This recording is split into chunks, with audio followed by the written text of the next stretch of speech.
Alright, mga minamahal, yes, it's me again, Alicia nyo, nagbabalik muli para sa ating panibagong video. So, ngayon nga po, kakaiba din, itong tirada ni Senator Bongo. Can you imagine that? Nasasabihin niya na, kasi identified kami dito nga po sa past administration. Kaya ang ginagawa nila, inuunti-unti nila kaming ini-eliminate. So, totoo nga. Unang punto natin dito, talaga nga naman kaya hindi ka nagtatrabaho ng maayos kasi alam mo na hindi ka para sa mamamayang Pilipino. Para ka sa amo mo na si former President Duterte. Am I right? Okay, basahin natin tong sinabi niya. Unti-unti na kaming ini-eliminate kapag identified with the past President Duterte. Mga kababayan, grabe talaga tong si Senator Bongo. Salitang ini-eliminate, like how? Paano ka ini-eliminate? Yung pagkakasangkot mo sa flood control anomalies? Yun ba yung reason na kaya nasabi mo ini-eliminate ka? Or yung pagkakasangkot mo or posibleng paglabas ng warrant of arrest sa'yo ng International Criminal Court? Kaya nga ba nasasabi mo na parang ini-eliminate ka na in the first place? Kayo ang gumawa niyan. Kayo ang gumawa ng extrajudicial killings. Kayo ang gumawa ng pagpatay. Kayong gumawa ng korupsyon, kung totoo man. So, hindi mo pwedeng sinasabing na ini-eliminate ka kung ang pinag-uusapan natin dito ay transparency at accountability. Pero, teka, mga minamahal, alam niyo yung kantang, Do you get deja vu? Oh. Diba? Kasi ang totoo naman talaga dito, kung kung babalikan natin ang panahon ni former President Rodrigo Roa Duterte, sino nga ba ang mahilig mang-eliminate? Diba? Sino nga ba ang mahilig magpatahimik, mahilig magpatalsik, at pinapakulong ang mga hindi kakampi? Sino nga ba? Ngayon, sige, pag-usapan natin kasi feeling niya siya yung biktima dito. Ngayon, ni-research ko yung mga iilang tao na talagang dinali ng kanilang administrasyon at tuwang-tuwa pa sila. Diba? Nung nakulong itong mga taong to. Balikan natin to kasi itong ginagawa ni Bongo, literally masasabi ko na it is a kind of classic pa-victim mood. Diba? Kasi habang sinasabi niya na sila raw ay pinag-iinitan, abay parang nakakalimutan niya nung panahon nila, nung nasa pwesto sila, grabe sila kung manupil. For example, naalala niyo yung ginawa nila kay Atty. Leila de Lima?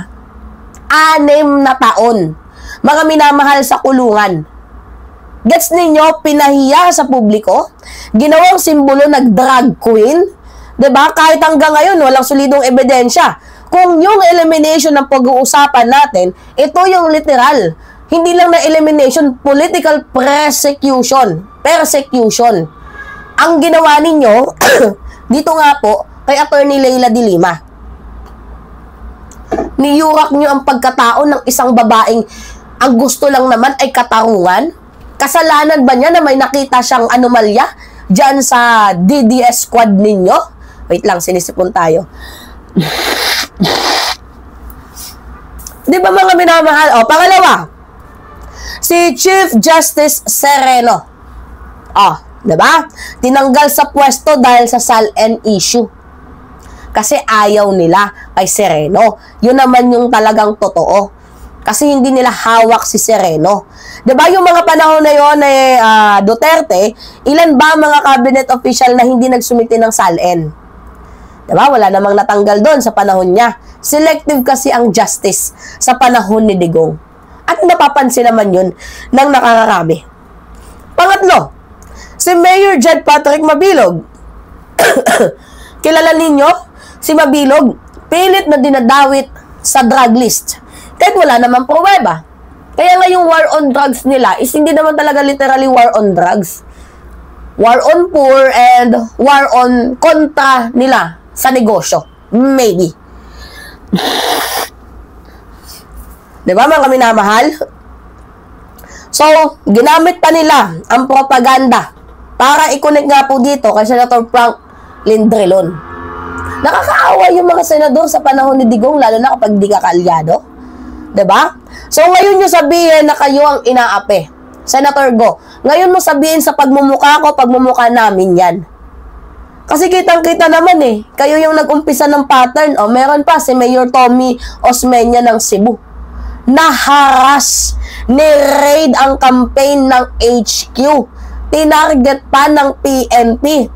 Ang dahilan, walaan ninyo. Kasi hindi siya Duterte alay. Diba? Ganyan ba ang hustisya noon? I'm just asking. Oh, panglima, ABS-CBN franchise. Pinatay ang media giant. Isang simbolo ng press freedom. Ngayon, ano na yung nangyari? Pinatahimik nila. Saan napunta ang franchise? Sa kaalyado. Hindi ba't elimination din ang tawag doon? Ang tawag dyan? Mga minamahal? Honestly, kapag hindi ka sumusunod sa panahon ni Duterte, talo ka. To be honest. Diba si Trillanes? Anong ginawa kay Trillanes? Sinubukan bawiin ng amnesty para lang makulong ulit. Pero hindi pumatol ang korte kasi alam naman ng korte ang katotohanan. Kaya hindi umubra.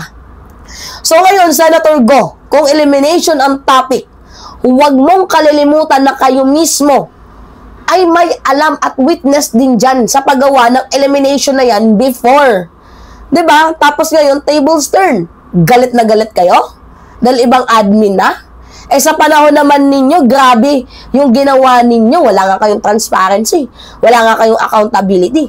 Ang problema kasi, noong sila yung nasa taas, wala tayong naririnig na awa, even though na yung salitang due process, wala eh.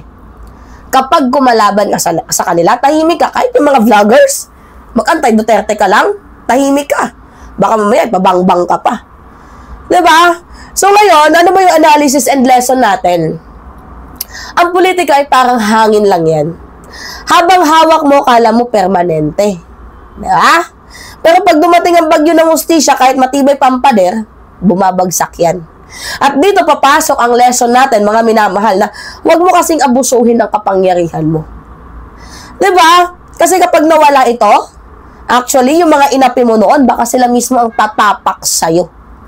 Diba? Kaya dapat maging mabuti ka. Ay kaso, paano yan? Hindi naging mabuti si Digong. Ngayon, yung mga alay niya na iniwan niya, nangangatog, natatakot, kinakabahan. Diba? Kasi baka posibleng makulong. At deserve naman talaga nila. Kasi meron naman tayong mga ebidensya. Diba? At nakikita naman natin yan sa mga hearing. Kaya sa mga politiko ngayon na nagvi-victim mode, kagaya ni Senator Bongo, learn from your history. Huwag kang maging selective sa justice. Huwag kang maging selective sa hustisya. Kung gusto nyo ng, kung gusto nyo marespeto ng taong bayan, humarap kayo sa investigasyon ng may tapang, tulad ng sinasabi nyo dati. Patunayan nyo yan. At sa mga kababayan natin na nanonood, huwag magpapaniwala basta-basta. Diba? Dito nga po sa mga sinasabi ng kalaban. Kasi maybe ang iba dyan, fabricated lamang. Nagigets ninyo? Grabe itong si Senator Goy. Natatakot sa sariling multo ang lolo ninyo. Di ba? Ini-eliminate. Kung di ba naman bobo. Alright. Yes, kayo, ano yung masasabi ninyo mga minamahal? Pengi lang po ako ng comments, likes, and share. And also, don't forget to click the subscribe mga minamahal and always hit. Hindi ko pala na-open yung ano ng ring light. Yun. Ganyan siya. O, pag may ilaw. But anyway, yun po mga minamahal. Anyway, it's me again, Alicia nyo.